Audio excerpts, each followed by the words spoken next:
So, um, when Matthew Sercely crashed the scene and started offering advising, I was pretty excited about it, but I wasn't sure I could afford it. Then I figured out how to afford it, and then I realized the true benefit was it forced me to track my stuff. So thank you. Um, and it was funny because it's like, okay, here's all the stuff I'm doing. Here's all the finances. Am I structured? Like having those sorts of discussions with somebody who has a broad understanding of different aspects of business structure, how to track expenses, things we may not be aware of that are considered expenses, and how to document them so that if somebody asks to see proof, you've thought about that ahead of time and you're not running around asking people to print receipts 5 years later, for example. Nobody ever has to do that, right? No, that's not a thing. I also noticed that heat printed receipts are not, they don't last 7 years in your attic. It's like, here's my black receipt, right? Anyway, but it's more than that. He's turned out to be a good friend over the years, and he's a really great dad. And it's turned into a very mutually satisfactory relationship. I don't know how else to describe it, but today he's going to talk to us. Playing it safe on taxes is the real danger. In case you can't read it in the giant words behind my head, I was just talking until people got settled down, so that when he talks, you listen to him. Let's hear it from Matthew Sercely.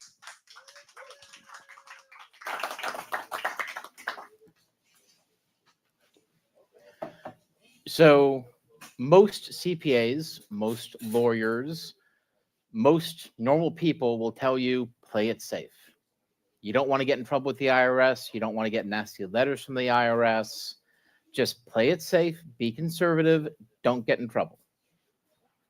That is the conventional wisdom. And like most conventional wisdom, it's, in the words of the great John Pagano, bullshita.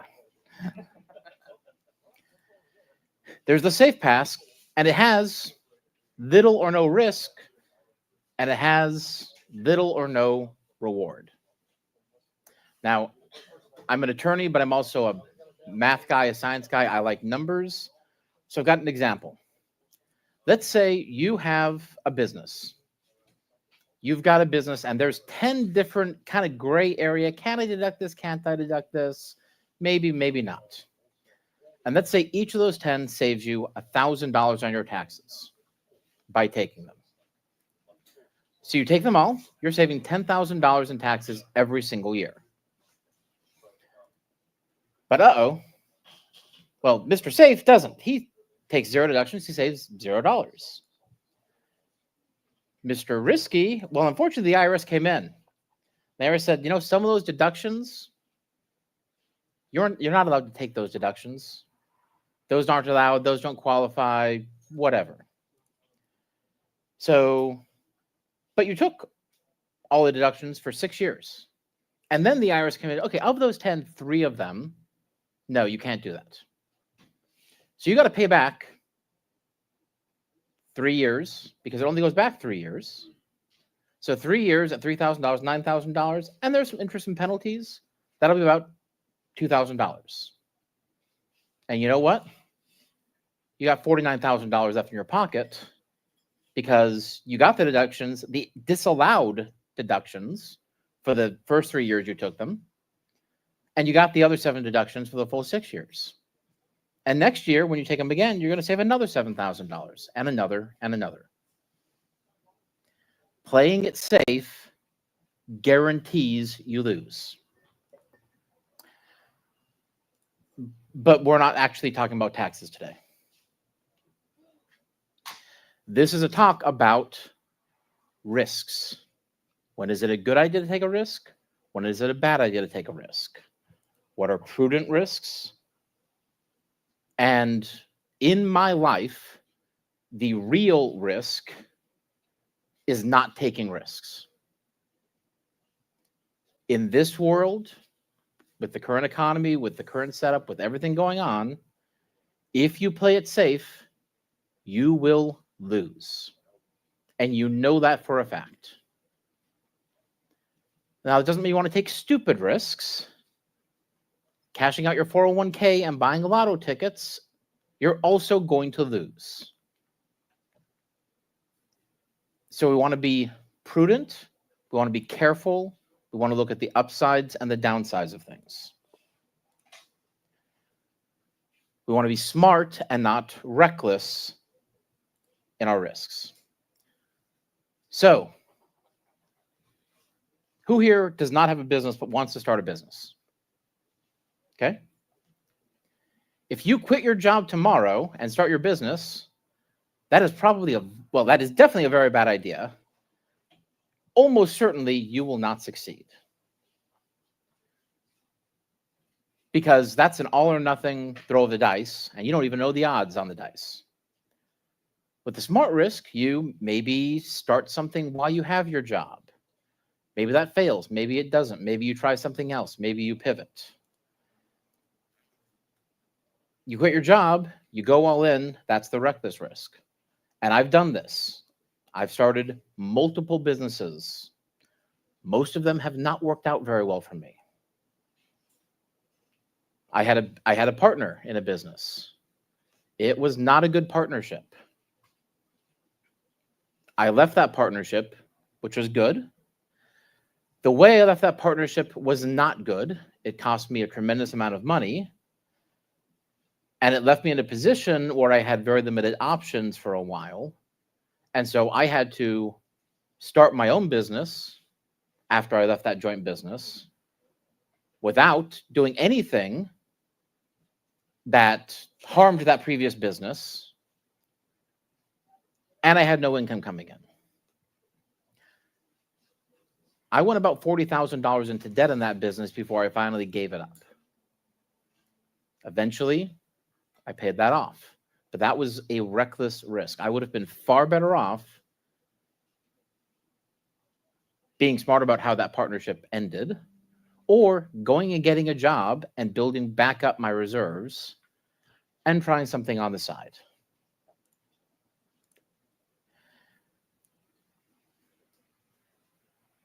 Whether you have a job, whether you have a business, no matter what is going on, you are an entrepreneur, or you should be. Entrepreneurship is not just about having your own business and being self-employed. Entrepreneurship is about acting. It is about looking at the situation, making a calculated risk assessment, and then doing something. I've taken many actions in my life that did not work out. That doesn't mean they were the wrong action to take. You know, most people in here have probably started a business at some point. Some of us have succeeded very well. Some are still working on it. Some of us have, like myself, started something and failed, starting something and failed, started something and failed, started something, okay, that worked a little bit. Started something, oh, that failed too. By being prudent in your risk, you have a lot of upside, you limit your downside. Pretty much everyone in this room took a huge risk the first time they signed up to come to this workshop. You probably didn't know anybody here. If you did, you knew one or two people. You had no idea what it was going to be like. You had no idea if it was going to be worth your time, worth your money. I know anybody who's been here for 2 years or more can say, that was the right decision to come here. Hopefully, all of our new people are saying it was the right decision to come here. But it was a risk.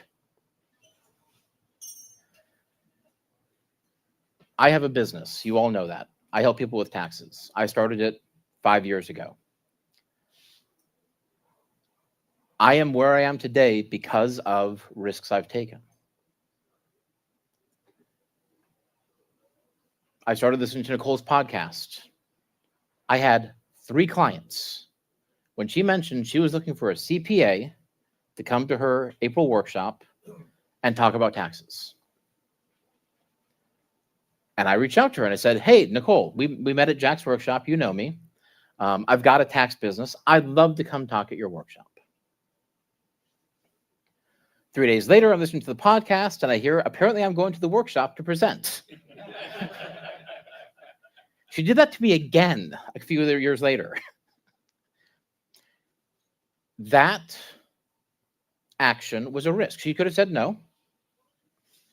She could have said yes, and then I show up at the presentation, I do a terrible job because I knew a lot, but compared to today, I knew nothing. But that risk gave me confidence that, hey, somebody else is willing to take a risk on me. It gave me social capital in this group once I presented, once you got to know me, you knew me, and that opened up more doors. Now, about the same time, I had a friend with a podcast, and I asked to be on his podcast, and that was the first podcast interview I ever did. 2 months later, somebody listened to that podcast, contacted me, and hired me. And so I said, well, real business has got to find clients. I can't just go to everybody I know and say, hire me. I'm going to run out of people I know. So I started looking at being on podcasts, and it's like, okay, there's this one, there's that one. Nicole knows me. I'd love to be on her podcast. I scheduled to be on her podcast. I contacted some other people. And then Jack Spirko came on the air one day and said, hey, I just opened up the guest form again. It's probably going to be open for 2 to 3 weeks. Then who the heck knows when I'm reopening it?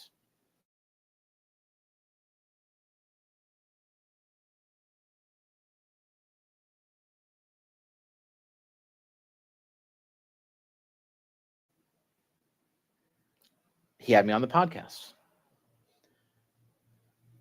which led to more clients, which led to more people knowing about me, which led to more social capital, which led to more podcasters agreeing to let me appear on their show.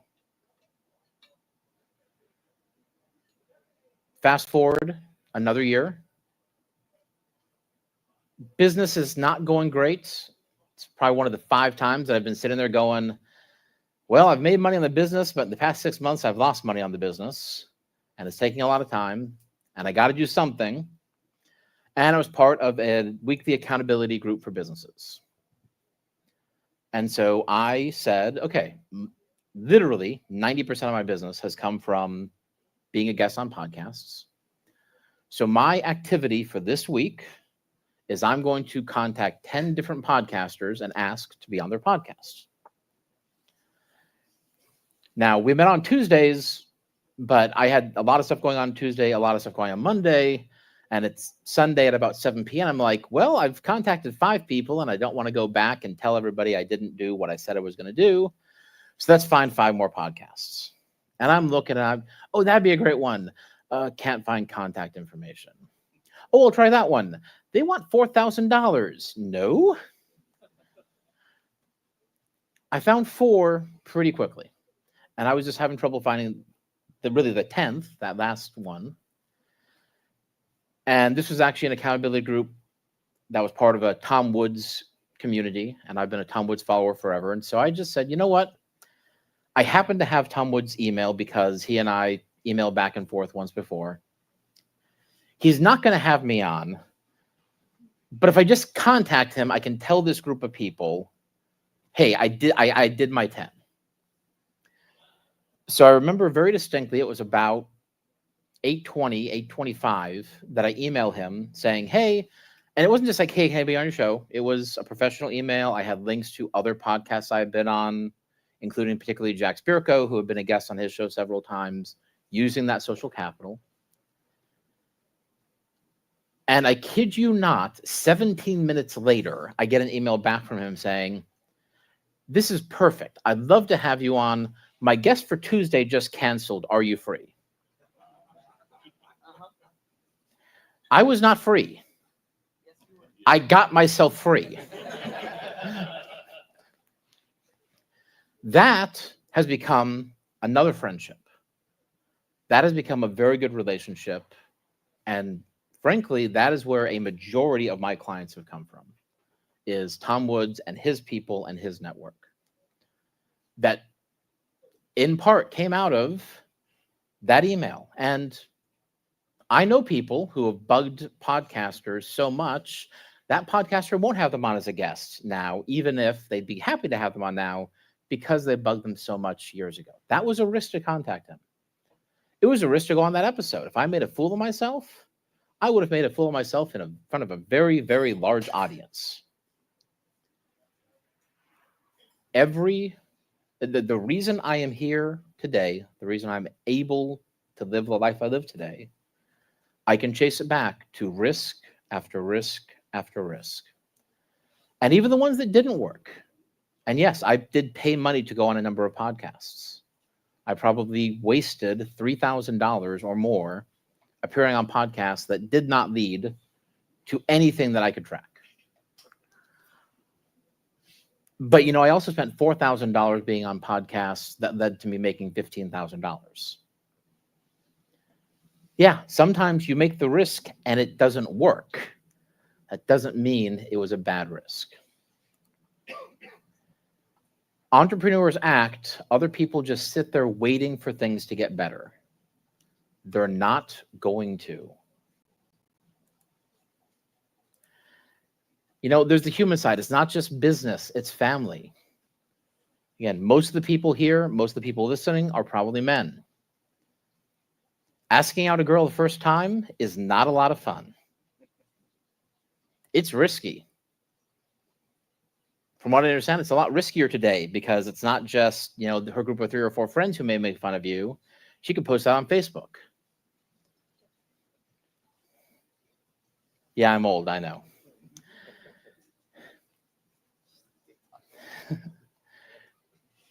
But we all know you got to take that risk. You got to ask somebody else. You got to ask somebody else.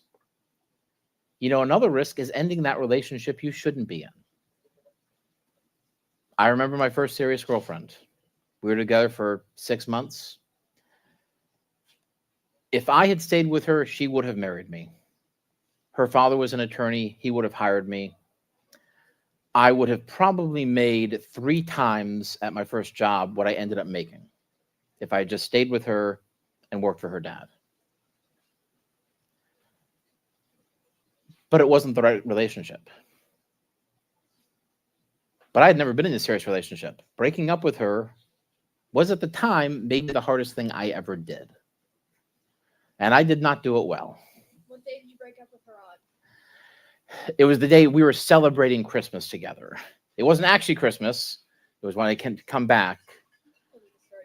In my defense, she asked me while we were opening presents. I was going to wait another day or two to not do it on Christmas.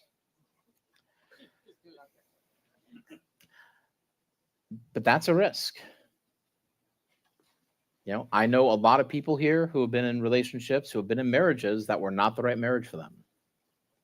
It's hard to end that. And religiously, I have some opinions about that. But practically, you got to do what you got to do. Now, ending a relationship is also a risk. Staying in the relationship every day is also a risk. You got to weigh those risks.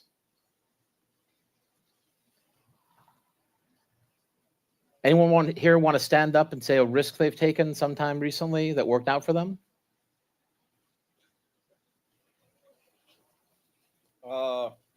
I got laid off a couple years ago. I was interviewing with a bunch of places.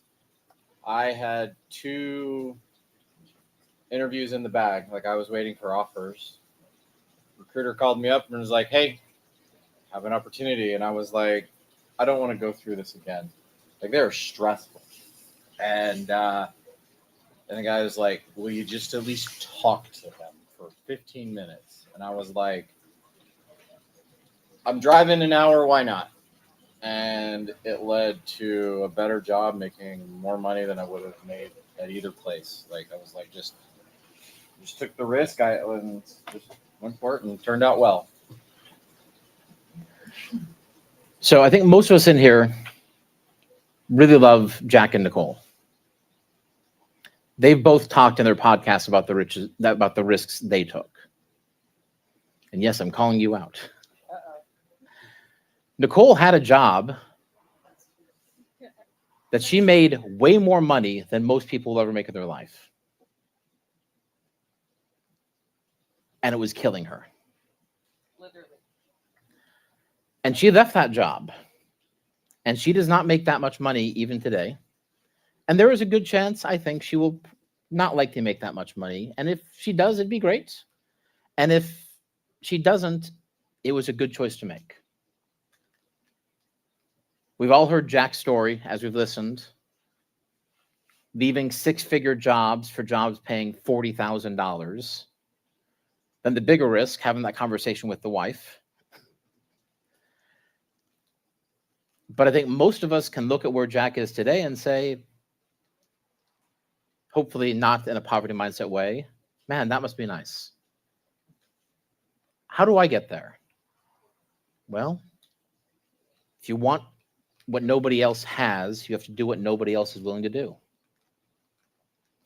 And a big part of that is risk. And as Pugliano talked to us last talk, we as humans don't like taking risks because bad things can happen. Attorneys are particularly bad at this. My training, attorneys training, is always so conservative. Doctor training is so conservative. As engineers, although I know less about that. But if you're a doctor and you kill somebody, but you did it the right way, you don't get in trouble. If you're a lawyer and you lose a case, but you followed the rules, you don't get in trouble. I worked with some great lawyers to become a better lawyer before I did the tax stuff, while I did personal injury. And I remember somebody saying, well, you should ask this question of this witness. Because if you ask that question, the jury's going to hate them and you're going to win. And they said, but that's irrelevant. They'll object. And he said, so what? The jury still heard the question. What do I care if the jury didn't hear the answer? They knew the answer from the question. And maybe they don't object. And the last time I was in trial, I did exactly this, and they didn't object. And that question that was not allowed got asked, and I did a lot better in that case. Now, it's kind of a terrible example because the risk in that is, who cares? Objection, sustained, okay, next question. But even that sort of risk is so hard for so many people to take, where there's really no cost to failure, except the judge said you were wrong. The judge is going to forget that in 10 minutes.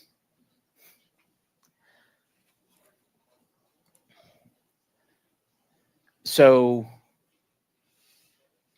this is something I try to do about monthly. I look at, where am I playing it too safe? Now, there are places to play it safe, right? You know, I am not healthy right now. I am not going to go bungee jumping because that would be incredibly physical, dangerous to me given some health conditions. That's a stupid risk. I should play that safe. And you don't want to take 30 risks all in the same day that are huge risks, right? But I try very hard, again, about once a month, to sit down and I look at these three things: money, time, freedom. What is a risk I can take? A rational, prudent risk that if I'm wrong, it doesn't cost me much, and if I'm right, I get something better.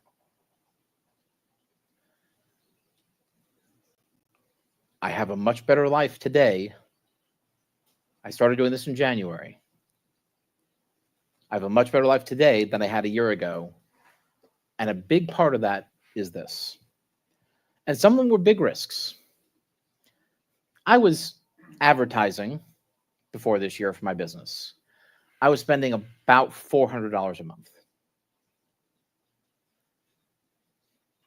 I signed a contract in May of this year to pay over $2,000 a month in advertising with a 6-month minimum commitment. that required $6,000 up front. There was no guarantee I was going to get a single client from that.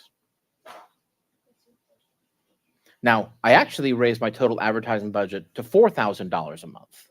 I signed other deals. And you know what? Every one of those new deals, other than this one, lost me money.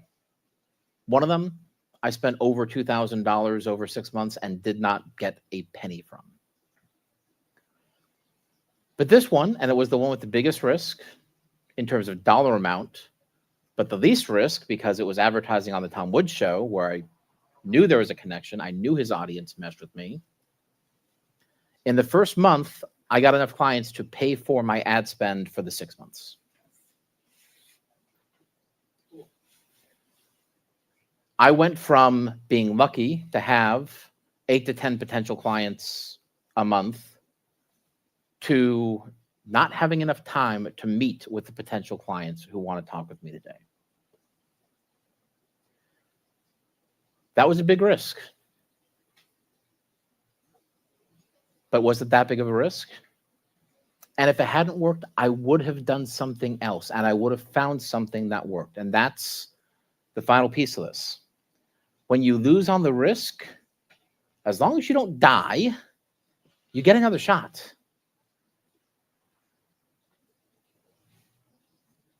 So don't die. That's a good rule.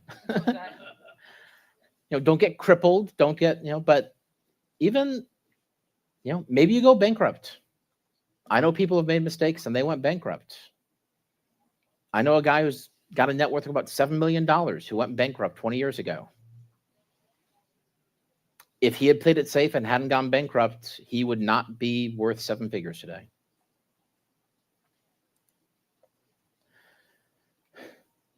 You need to be prepared and you need to be daring, or you're going to get what everybody else gets. And that's going to suck. So, slight sales pitch. Go shameless, don't go slight. When's the last time you looked at could you pay less money in taxes? What's the risk in talking to me? I've had people who've hired me who've lost money. We never knew that was going to happen up front, but they hired me for their business and then they got into a car accident 2 months later and had to shut the business down. They lost money by hiring me. I've had people who've taken independent contractor positions. They consulted with me to save money on taxes. The position lasted 3 or 4 months. They got fired. They lost money. It can happen. It's a risk. On the other hand, maybe you save $5,000 a year or $10,000 a year. I'm working with a very well-off gentleman that I projected to save him $1.1 million this year. Pretty good risk.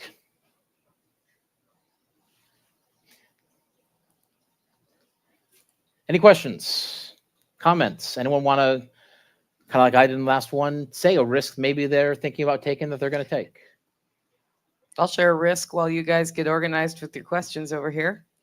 I have a risk that I don't know if it's going to pay off or not yet, that I'm in the middle of. But on my way back from Polyface Farm, knowing that we wanted to open up the community at the Holler Hub and had not found, well, we found land, but we haven't convinced them to sell it to us yet. We'll just put it that way. But it's in process. And feeling stalled, we realized that base camp makes a good lodge. And we started figuring, and the thing is, it's also been, so I've mostly paid for myself with rental properties. They're great. You just get the rent, you fix toilets on Christmas Eve, and you get, or you hire a property manager. But anyway, you get, the best ways I've built wealth in my life, that's top one right there. Bitcoin's the other one, by the way. And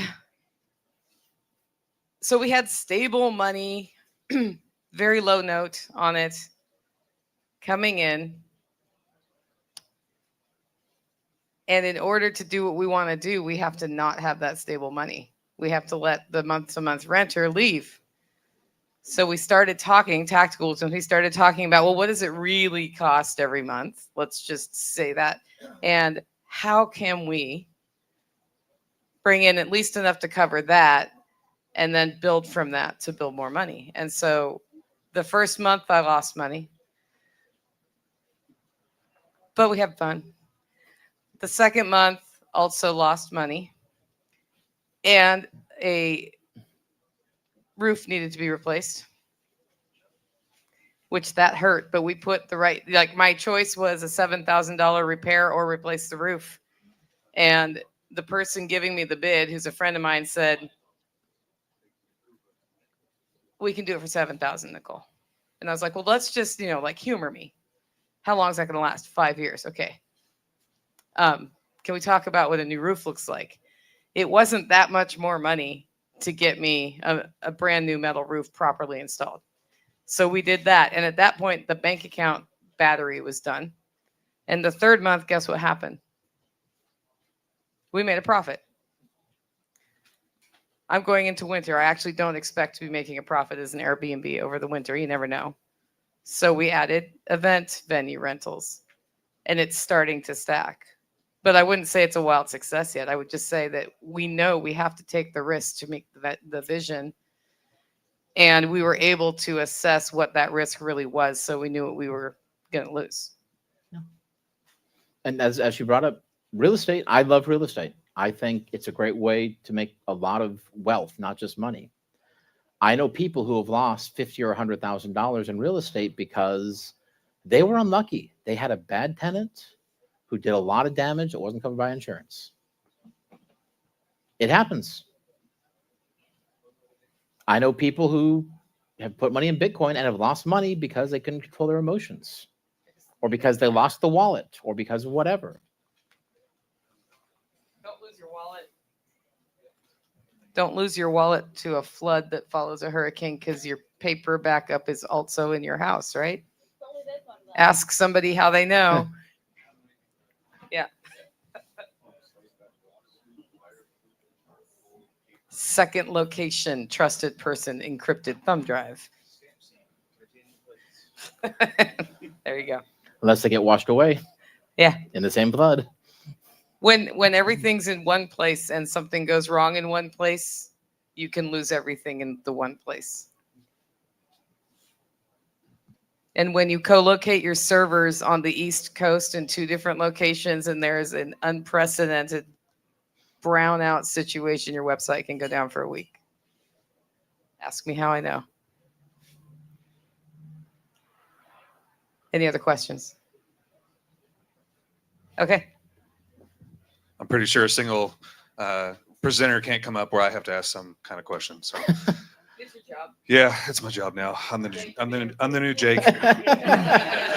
Pass the baton, buddy. Here it is. Cool. So what he's saying is absolutely true. 20 years in business, welding business, exposed to oil and gas in Oklahoma, cyclical. And every time that we would get comfortable, we'd be in a small, we started off in 2,500 square foot shop. We were losing projects because we didn't have the space. And every time we increased in the space, it was a huge risk. And sometimes when we went into the next space and, doubled or tripled our rent, that might have been right at a downturn. But if you can hang in there, if you can keep your powder dry kind of thing, prepare, there's a key word for us, right? For those downtimes, then you can get through it. What you'll find is, especially on cyclical things and huge things like COVID that are unprecedented, if you can stay in your market while others are falling out, on the other side of it, if you can make it, if you can just freaking make it, then you will be more successful than you could have ever dreamed. Your competition drops out. You have the staying power. There's just something about persevering that the universe rewards. So highly recommended. Are you a tax attorney or like a CPA, or you're a tax attorney? I'm an attorney. I do taxes for my clients as well if they want me to. Okay, cool. So, and it's a fact. There are more millionaires after the Great Depression than before the Great Depression. Because a lot of people made a lot of money in the Great Depression. Most people didn't. Some people made a lot. Yeah, and it didn't have to be something revolutionary either.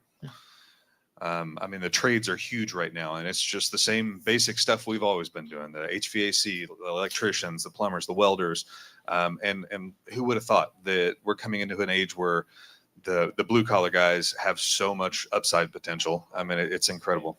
So, I want to reach out to you at some point because I have a CPA. I really don't even have a tax attorney.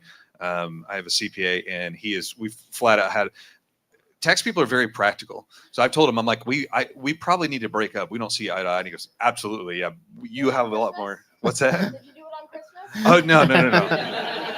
I did break up with a girl on her birthday a long time ago. So same kind of similar story. She was going to have me meet her parents for the first time. It just is too fast. So anyway, Forever practical. but he's a very practical guy, and he said, yeah, you have way more higher risk tolerance than I do, and which is not shocking. Is CPA. CPAs are very risk averse. So I'm interested in talking to you. Okay, thanks. So what you're saying is buy the beans. Who here doesn't know what she means when she says buy the beans? So, mind if I tell the story for you, or do you want to tell it? You go ahead. So 2020 happened, and nobody knew what was going to happen to the supply chains. COVID happened, and just everything was going to hell. And Nicole had a choice to make. Oh no, my revenue went. Oh, and yeah, and everyone's saving money, right? Because people are getting furloughed or losing jobs or worried about losing jobs. So what do you cut out first? A lot of times, the luxuries, the really nice coffee. I can get Folgers, right? So she's got no income, and she doesn't know what's going to happen in 2 months, 3 months, 4 months. I didn't even know if it was real for sure at that point. And she went out and she bought coffee beans, more, I think, than she had ever bought, by a sizable margin, to make sure she would have enough that if she got the orders, she could fill them until the supply chains got fixed. And I think that was a scary moment to make that decision. So my business tripled in 2020, and I had beans. And some people didn't And have supply beans. chains, in fact, did get really messed up on the coffee market. But yeah. Yeah, and some people didn't have beans, or when they did, that was way more expensive, and they couldn't make a profit selling it. All right. Well, Matthew, thank you. Great presentation. This is where we get to flow into the evening of dinner and revelry, and there will probably be another conversation over dinner, but we will see. Oh, Alan actually wants to blow your mind again, so I'm going to hand Alan Booker the mic, but I'd love if you just retreat behind these speakers with said mic. Will do. I don't know about blow your mind, but I since today's theme is sovereignty, I'm just curious, how many of you use Gmail for your email? Okay, you're going to admit that. All right. Here's my challenge to you. Get off Gmail. Okay. I'll just say this. I can't say too much about Google directly. You can guess why. Okay. But I will say that I highly, highly, highly recommend that you get off of Gmail. If you are interested in your own sovereignty, I will say that we